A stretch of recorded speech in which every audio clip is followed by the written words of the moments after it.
ఇక ఫిరాయింపులకు తెరలేపిందే కేసీఆర్. 10 ఏళ్లలో 61 మందిని లాక్కున్నారు. అధికారంలో ఉన్నప్పుడు ఎమ్మెల్యేలు ఎమ్మెల్సీలను దగ్గర కూడా రానియలేదు. అప్పుడు ప్రగతి భవన్ గేట్లు మూసి ఇప్పుడు ఫామ్ హౌస్ తలుపులు తెరిచిర్రు. ఎమ్మెల్యేను బతిమలాడుతున్నారో వాళ్ళు కాలు పట్టుకుంటున్నారో ఏమో కానీ ఇక ప్రజాప్రభుత్వాన్ని పడగొట్టాలనుకోవడమే ఆయన భారీ భావదరిద్రం అంట. రాష్ట్ర ప్రయోజనాల కన్నా ఏది ముఖ్యం కాదు, అభివృద్ధి నిధులు విడుదల అవసరాలపై మాత్రమే ఫోకస్. కేంద్ర మంత్రులను కలిసాం, త్వరలోనే పీఎంను కూడా కలుస్తామని చెప్పేసి ముఖ్యమంత్రి రేవంత్ అన్న మాట్లాడినటువంటి మాటలు ఇవి.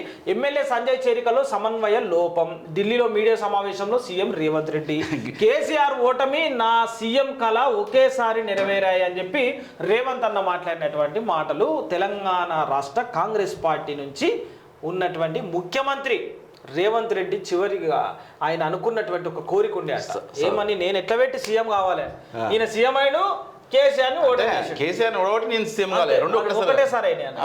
ఎందుకంటే ఇది మాత్రం జ్ఞానోదయం అయింది. ఎమ్మెల్యే సంజయ్ చేరికలో సమన్వయ లోపం ఏదో ఒకటి జలకైంది.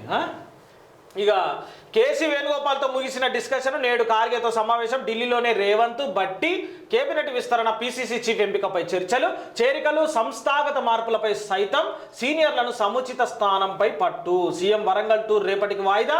కేబినెట్ విస్తరణ, పీసీసీ చీఫ్ ఎంపిక, చేరికలపై చర్చించాం. పార్టీలో మొదటి నుంచి ఉన్నవారికి ప్రాధాన్యం ఇవ్వాలని ఏఐసీసీ పెద్దలను కోరాం. మీడియాతో డిప్యూటీ సీఎం బట్టి విక్రమార్క సాబ్. ఇక పీసీసీ చీఫ్ ఎంపికలో రేవంత్కు ఫ్రీడమ్, ఆయన చెప్పిన లీడర్కే అధ్యక్ష బాధ్యతలు.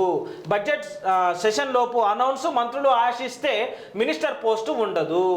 ఏఐసిసికి అభిప్రాయాన్ని చెప్పిన సీఎం. ఇక సోనియాతో మదియాష్కి మహేష్ గౌడ్ భేటీ.